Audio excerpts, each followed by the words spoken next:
saja ya, mungkin kita mulai dari sisi yang paling dasar dulu terkait dengan pendidikan.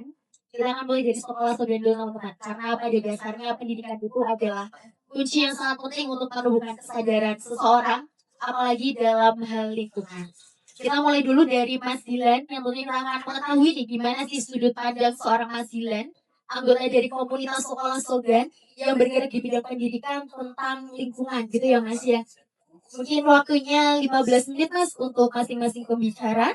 Kepada Mas Dilan, kami persilahkan. Oke, baik. Terima kasih atas kesempatannya. Sebenarnya saya di sini juga cukup kaget kok tiba-tiba disuruh ke atas. Karena kan saya cuma taunya kayak ya diskusi biasa secara sehat gitu lah ya. Cuman ya oke lah sambil belajar juga untuk ngomong di depan seperti ini. Kalau di Sogan sendiri, saya aktif sebagai fasilitator di PAUD. Cuman kalau ini topiknya di lingkungan, aku coba ingin cerita di kampung aku sendiri yang terdapat apa ya, salah satu induk juga dari sekolah Sogan. Saya terinspirasi jujur dari sekolah Sogan untuk membuat suatu paguyuban belajar yang berbasis masyarakat. Di kampung, karena terinspirasi tersebut, saya coba buat kayak pendidikan yang saya ambil benar-benar dari concernnya masyarakat. Kalau di kampung aku sendiri, aku coba namain dengan nama Sisi Langgar Literasi. Sisi Langgar Literasi ini eh, karena namanya Sisi Langgar Literasi, simpel aja karena rumah saya kebetulan ada di dekat musola.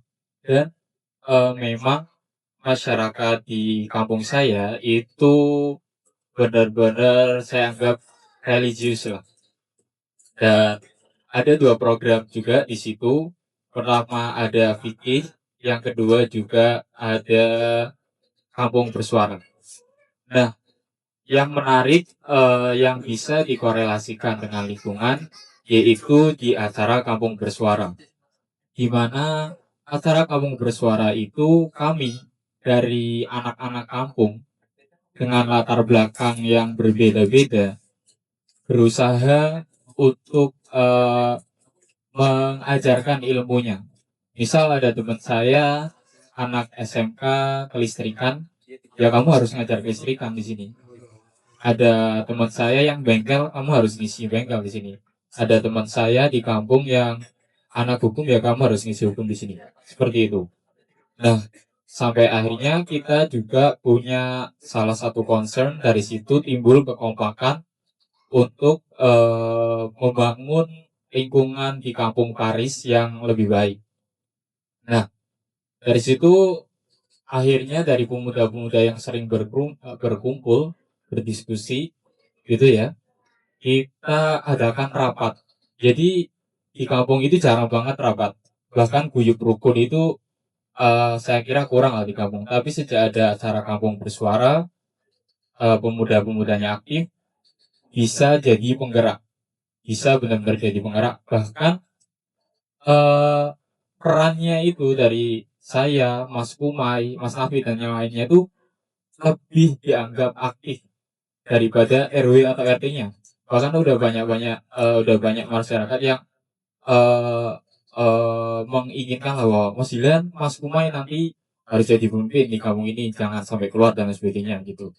Nah, dulu kerja bakti itu saya lihat ya, ini kalau kampung kan biasanya kalau kebersihan memang kerja bakti. Kerja bakti itu nggak pernah kompak. Paling diumumin di musola gitu ya. Ada kerja bakti gitu. Paling ya bersih-bersih di depan rumahnya sendiri-sendiri. Ya ini gimana kerja bakti gitu. Akhirnya cobalah kita opera-opera warga yang tadinya sepi, kita harus kerja bakti itu ya terpusat. Biasanya kalau buat depan rumah sini dibersihin, tapi tetangganya nggak keluar, nggak kerja bakti. Ya buat di sini nggak bisa bersih dong, aliran airnya nggak lancar dong. Nah, sejak dari itu kerja bakti jadi selalu ramai. Selalu ramai karena apa? Karena ternyata pemuda-pemuda ini, saya dan teman-teman saya bisa benar-benar membangun solidaritas yang kuat di kampung. Ada kampling sekarang, jadi ada ruang untuk pemuda dan bapak-bapak itu berhubungan. Nah, akhirnya di situ kerja bakti itu selalu ramai dan kompak dan benar-benar kampung jadi rahat banget. Kalau dari kampung saya seperti itu. Dan cukup bangga pemuda-pemuda di kampung saya, kok ternyata gerakan yang iseng-iseng aja kayak kumpul gitu, terus salah satu dari narasumber kok bisa akhirnya eh eh, menggerakkan kesadaran lingkungan, salah satunya kerja bakti. Kemudian masalah sampah, salah satu persoalan yang cukup malas mungkin untuk dibicarakan di masyarakat gitu ya, itu sampah.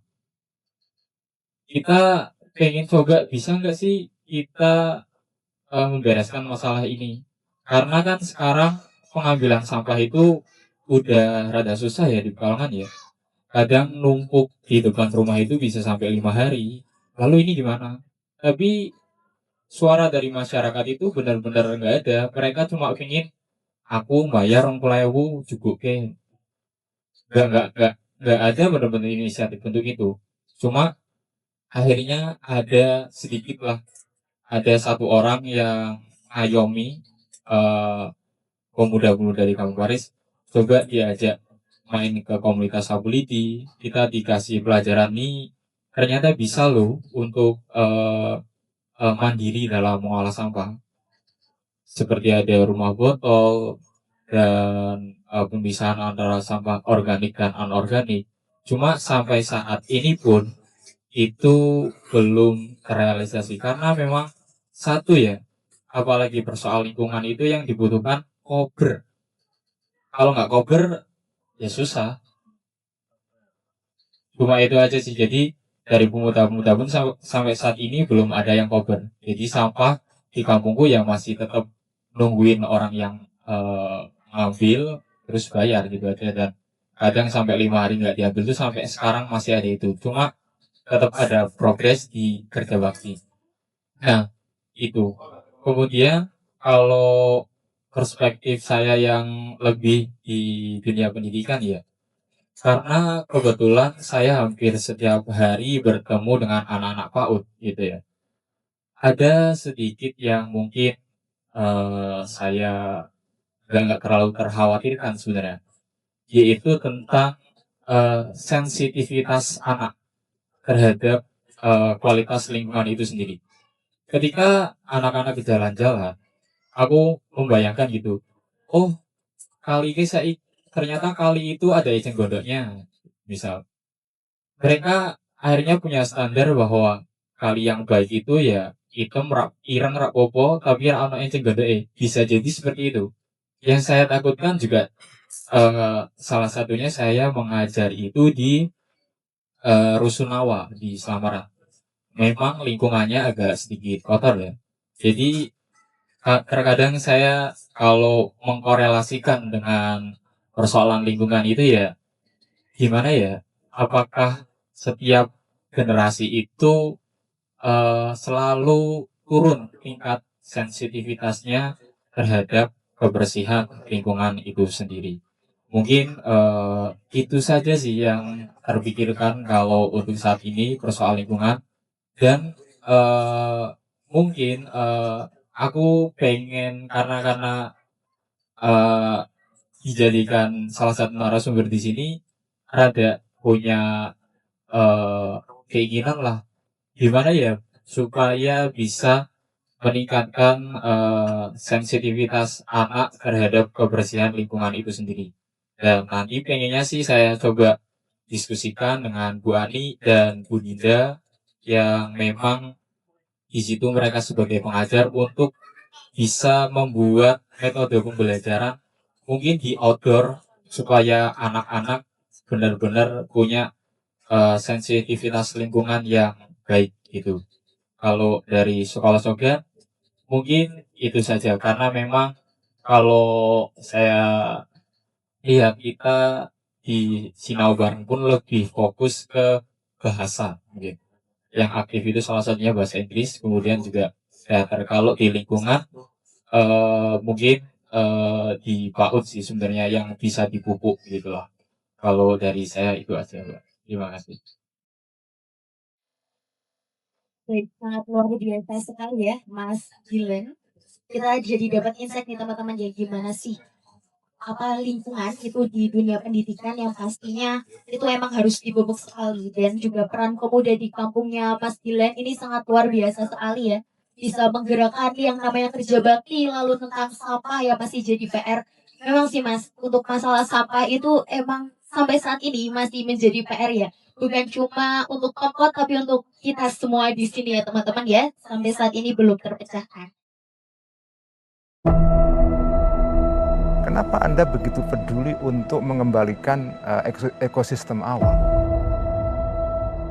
Karena kita butuh, Gus. Ini anugerah Allah, pohon anugerah, tambang anugerah.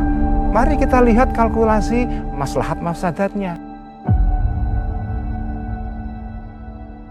Tidak semua hal harus kita ekstraksi. Tidak semua hal atau anugerah ini menjadi nikmat kita. Ada juga anugerah di muka bumi ini yang menjadi nikmat dan harus kita wariskan kepada anak cucu kita. Bukan begitu, bukan begitu. Saya waktu kecil di kampung saya menikmati ekosistem yang baik. Pohon banyak, sawah banyak. Sekarang karena pertambahan penduduk, ekosistem itu hilang. Anak saya tidak lagi bisa menikmati itu. Gus, tidak head to head dibandingkan dengan pertumbuhan penduduk.